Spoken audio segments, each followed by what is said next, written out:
Hello, I am Peter Okwacha. Welcome to Focus on Africa. Our top stories. On a charm offensive, South Africa sends envoys to different countries to smooth things over following recent xenophobic violence. The president tells the BBC he's ashamed. Yes, we are very concerned. And of course, as a nation, we would be ashamed because this goes against the ethos of what South Africa stands for. Hundreds of Zimbabwean doctors march in Harare to protest the alleged kidnapping of their union leader, Peter Magombe. The right actor for the job, a social media row erupts over Kenyan actress Lupita Nyongo's role as a Nigerian character. Also on the program, the mystery of magic. Setting the world alight, we meet the teenage conjurer who wants to become the world's greatest magician. I'm going to bring our picture to reality. Are you seeing this ball? Then I take it like that. And in sports, Wydad Casablanca are heading back to the Court of Arbitration for Sport over the Champions League final.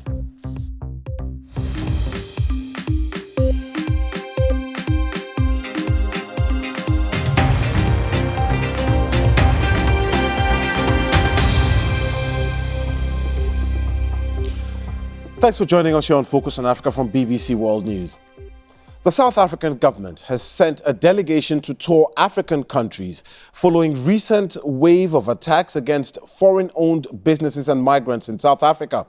On Saturday, President Ramaphosa was booed while he was attending Robert Mugabe's funeral in Zimbabwe, a sign of just how strongly people from other countries feel about the xenophobic violence across South Africa. Let's now speak to our correspondent, Milton Nkosi, who joins me from Johannesburg. Milton, which countries are the South African authorities sending envoys to? Yes, Peter, President Cyril Ramaphosa is sending envoys to Nigeria, Ghana, Tanzania, Senegal, the Democratic Republic of Congo, and Zambia. Now, you've also been speaking to President Ramaphosa. What has he been telling you? The president was very clear. He said South Africans cannot and are not xenophobic. I began by asking him what caused the violence, what is the problem, and he told me this. The issue of migration is a major issue, and it has also involved a number of other countries on the continent where countries and governments have expelled a number of other nationals from their own territories. There are enormous economic challenges that South Africans are going through, and there have also been cases where, like here, drugs have been peddled by people who they believe come from other countries. And that has brought around a lot of anger. Now, our people here are saying very clearly, like our government is saying, we are not xenophobic. We are not against people from other countries. So it means the violence was un-South African, was it? If you are Nigerian and you are sitting in Nigeria and you are watching President Ramaphosa today, yes, what is your message to those people? My message to the whole of our continent, including our own South African people, is that South Africa cannot and will never be xenophobic. If you are Nigerian, what should you do now?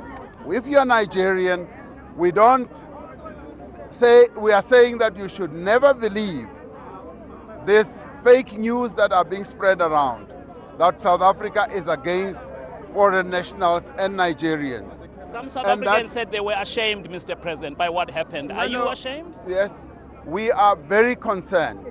And of course, as a nation, we would be ashamed because this goes against the ethos of what South Africa stands for.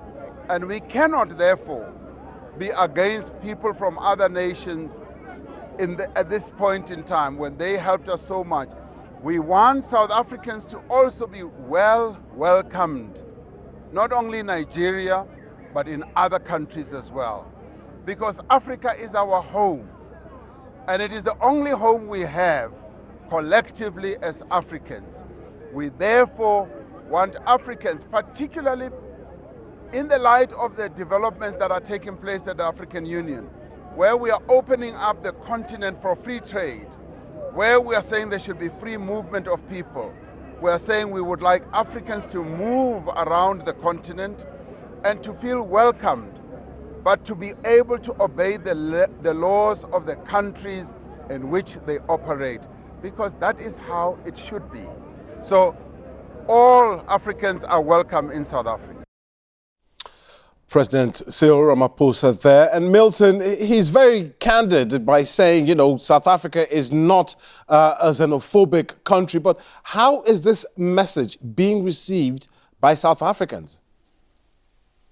Well, South Africans have held rallies. Unfortunately, the good news, Peter, doesn't make news. There have been many church groups which have been holding rallies that this is un-South African, this is not who we are. People were raising flags of not in my name. And there are many other foreign nationals in South Africa across the nation who have not been attacked. If you look at the nature of the attacks, remember the people who've been attacked are people who own businesses on the high street. So if you are a software engineer from Nigeria, you probably would never have been attacked, and so on, or from Kenya or from Tanzania or anywhere else across the continent. So there is an element of truth in that, without really negating the obvious truth of the attacks that we saw, which were so blatantly violent. Now, remember, the envoys are going straight into the continent. They are already on the ground. They're led by former Minister Jeff Radebe. Indeed, Milton, and we have seen pictures of those protests, anti-xenophobic protests going on in South Africa. What's the mood today? What's it like today in Johannesburg and indeed Pretoria, where the violence took place over the last couple of weeks? The mood is much calmer, much more quiet. Things seem to be returning to normal. But Peter, remember, I was talking about the anti-xenophobic protests that have not been widely shared because they are not as newsworthy. What I'm saying is that the president is partly correct in that there are many South Africans who've been saying not in my name. Milton Nkosi there, thank you very much, speaking to us live from Johannesburg. Now, doctors in Zimbabwe have staged a walkout over the alleged abduction of the association president, Peter Magombe, over the weekend. Hundreds marched on the streets today to petition the country's president to act on the latest in a series of abductions of government critics. Mr. Magombe has led doctors' strikes over poor pay and working conditions. The BBC's Shengai Nyoka spoke to the protesters. We're very concerned, and that's why we're here. Why are you here? I'm here because somebody's son is missing, somebody who I work with, somebody I'm worried about. That's why we're here. That's it. Simply, once Peter's back, we can discuss other things. Well, Shengai joins us now from Harare. Shengai, just give us a little bit of a background to this alleged abduction. Well, what we've been hearing from his lawyers is that on Saturday night, some of his colleagues received a distress message from Dr. Peter Gombe, in which he said that he had been kidnapped by 3 men and had been taken away, and that's the last they heard from him. His family approached the courts today seeking an order to compel those that have him to release him or ensure that he appears before the courts in the last 48 hours. And so that's why the doctors were out protesting. They say that he's been targeted because he is a leader, their leader, and that he's been calling for strikes. It's been known for many years that doctors are unhappy with their conditions of service, and many of them believe that they're underpaid, or that they actually are underpaid. And they are saying that they will not return to work until he is found. And Shengai, what are the authorities saying about this? Do they admit that they are with him, or do they know where he is indeed? Well, at this stage, the health minister is saying that they are alarmed by the reports of this alleged kidnapping, and that they have also engaged with a state security minister, to make sure that resources are deployed and that they try to establish his whereabouts. But as you mentioned, there have been many abductions, several abductions in the last couple of months, at least 3 high-profile ones of government critics. One was the leader of a teachers' union. Less than a month ago, we saw a comedian saying that she'd been abducted. What the government has said is that they believe that what is happening is that there's a hidden hand, a third force that's behind it, and that this force wants to undermine President Emmerson Mnangagwa and tarnish the image of this government. All right, Chiengai Nyoka, they're live from Harare. Thank you very much.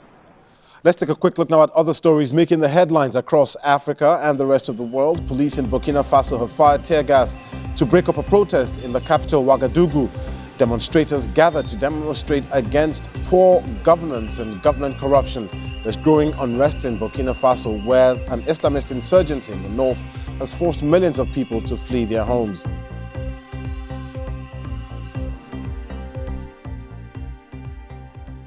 The chief prosecutor at the International Criminal Court says she will appeal against the acquittal of the former president of Ivory Coast, Laurent Gbagbo, on charges of crimes against humanity. He was conditionally released earlier this year after 7 years in detention. And the former health minister of the Democratic Republic of Congo is due in court following allegations that he mismanaged over $4 million of public funds allocated to fight Ebola. Police detained Ole Ilunga on Saturday, saying they suspected he could try to flee the country. He denies any wrongdoing. This is Focus on Africa from BBC World News with me, Peter Okwoche. Still to come, will he or won't he play for Nigeria? Chelsea manager Frank Lampard has his say on Chelsea striker Tammy Abraham. I'm Peter Okwoche. The top stories this hour. The recent xenophobic violence in South Africa, the country sends envoys to different countries to smooth things over. And hundreds of Zimbabwean doctors have marched in Harare to protest the alleged kidnapping of their union leader, Peter Gombe. Question for you now. How do you feel about an actor from one country playing the role of a character from another? Well, it's an issue that that people have been reacting to on Twitter after it was announced that Kenyan actress Lupita Nyongo will be playing the role of a Nigerian character in a screen adaptation of the best-selling novel Americana. But whilst there was plenty of praise for Lupita, many people have on Twitter have criticized the decision to cast her. Well, Meet Hajar says they need to stop doing this. We have fine actresses from Nigeria who can play these roles better. Whilst this Twitter user brought up a previous controversy saying Beyonce's recent Lion King soundtrack failed to feature any East African artist despite the film being inspired by the landscape of Kenya's Rift Valley. And this Twitter user who thinks Lupita will struggle to get the Igbo accent right says she'll interpret the character perfectly. Well, let's go to Nairobi live now, where we can speak to Jim Shamoon. He's a film producer who's worked on several big productions, including The Boy Who Harnessed the Wind and the recent Lion King film. He joins us now from Nairobi. Jim, is this backlash on social media justified? Not really, Peter, because, in Kenya, we have had several big budget films where Kenyans were, other actors from other places portrayed Kenyans. We had Jaimon Honsu playing a Kenyan in the second Tomb Raider. We had Naomi Harris playing a school teacher in the First Grader. And even a relatively big film called The White Maasai, we actually had somebody from Burkina Faso who played the Maasai, who the white Maasai was married to. So we are actually wondering what all the fuss is about. Indeed, it's something that has been going on for a while, as you say. But just walk us through the casting process for a movie like this. Well, what initially happens is that somebody buys a script that he thinks is going to make a good movie, and then he attaches a good director onto it. In this case, I understand that Lupita may actually be the one who actually bought the rights to the book. Now, once you have the rights to the book, then you actually dictate, who the people who are going to be involved in it. And if it's not you, then the director, he casts the people he wants because he feels that that is the cast that will give him the results that he wants.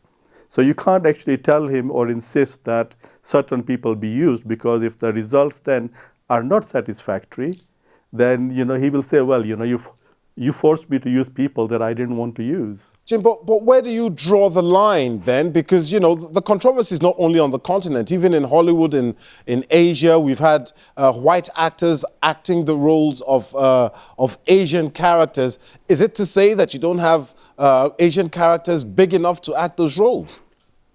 Well, that's part of the situation. Let's go back to Lupita for a minute. Lupita has been in like 3 big movies. She has never played a Kenyan. So, that's a good thing to keep in mind. When it comes to films, you need to make a film that will earn its money. It is a business and everybody wants to make a film that will do well and make back the money so you can make more films. That requires a certain standard in film, in actors. I mean, Lupita brings an Academy Award-winning, substance to this movie. She's an extremely talented lady, and I think that she can pull off almost anything. And you also have to remember that the bulk of the film-going market is going to be America, Europe, and China. The box office in Africa is actually going to be very little. Indeed, Jim. I mean, every actor who plays a character is actually playing a character that they're not. But have you ever tried to influence the decision of a director to say, listen, people might not like this, why don't you go for this actor in your role as a film producer? It would be extremely unwise. Even The Boy Who Harnessed the Wind is a Malawian story. The boy who played the lead role is actually Kenyan, and his father is played by Chiwetel Ejiofor. But the Malawians loved it, and all of Africa loved it. Okay, Jim Shamoon speaking to us there live from Nairobi on this controversy about Lupita Nyongo acting a part of a Nigerian character. Thank you very much for your time. You're watching BBC Focus on Africa. It's now time for some sports. Have you got any controversy in your bulletin? I certainly have, Peter. Take it away then. We'll continue with that theme. Moroccan club Wydad Casablanca have said it will return to the Court of Arbitration for Sport over May's African Champions League final result. It comes after Sunday's meeting of the Confederation of African Football's appeal board, who ruled that Tunisia's Esperance won the title. The second leg of the final ended in controversy as Wydad refused to continue playing after a row over VAR. Play was halted when it wasn't working, as it was unavailable to judge a disallowed equalizer. And staying with Esperance, the draw for the Club World Cup, which will be held in December, has taken place. The African champions Esperance will play the winners of the Asian Champions League for a place in the semi-finals. And Chelsea manager Frank Lampard has weighed in on all the talk of Tammy Abraham and if he will commit his future to play for Nigeria, or will he choose England at senior level. 21-year-old Abraham has been on fine form lately, scoring a hat-trick over the weekend. Lampard has said it's not up to him to make that decision, but rather one for the England manager.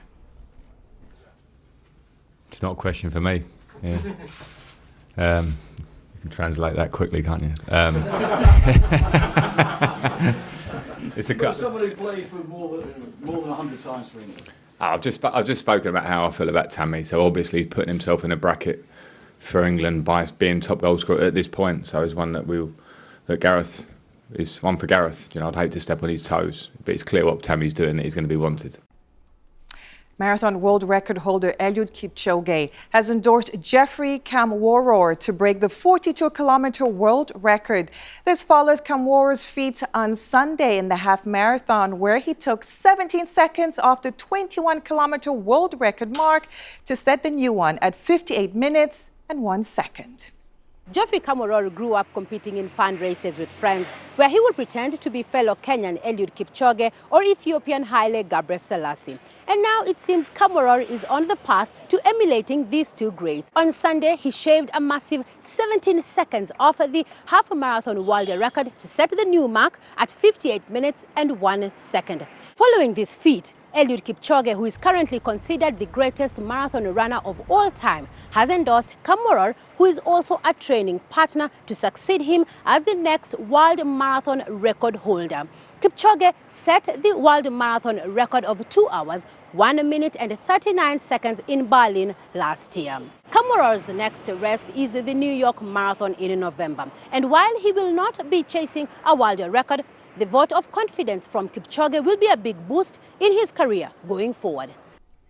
Some more stories making headlines. Kenya's Elijah Manangor will not be able to defend his world 1500 meters title in Doha at the end of the month due to an ankle injury he picked up in training. His coach says that he will now focus on preparations for next year's Olympics in Tokyo. And over the weekend, the funeral of Springbok icon Chester Williams was held. Williams was the only black player in the 1995 squad that took South Africa to victory at the Rugby World Cup on home soil. And that's all the sport. Thanks, Mimi. Now, most of us are familiar with magic tricks, but performing them is actually another story.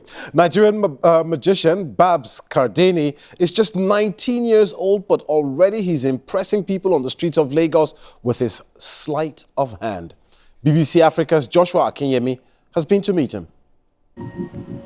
Whenever I'm performing, people ask me, am I using jazz? Am I using voodoo? Am I using any sort of tricks or sleight of hands? My name is Babs Kardeni. I'm 19 years old and I'm a magician. I've loved magic ever since I was 5. But I officially started magic when I was 16 years old. Today, I'm going on the street of Lagos to perform some tricks and I hope to wow people and blow their minds. I'm going to bring our picture to reality. Are you seeing this ball? Then I take it like that. Wow. It comes out. Wow. Wow.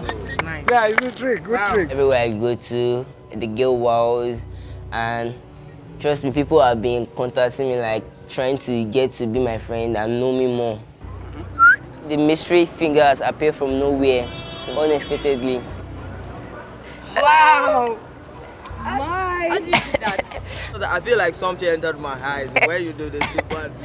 The way I am right now, like I am magic myself.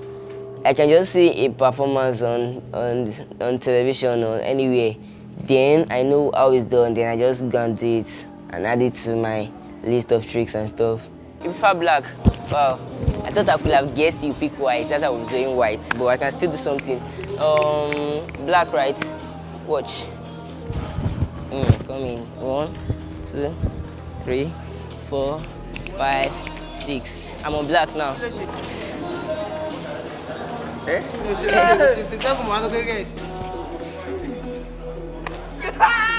Me and magic were like 5 and 6. Like there is no. It's kind of self-taught and gifted at the same time, and more practice. This 200 naira now, not 500. And Nigerian mentality, when they see as a magician, get wow, the next thing they ask me is, can you turn this to money? Most of the requests is always about money. I go on YouTube to look at people who are greater in magic, who are better in magic, and see what they do. Not like I watch tutorials, because if you are watching tutorials on YouTube, you don't get to know anything, you don't get to go far.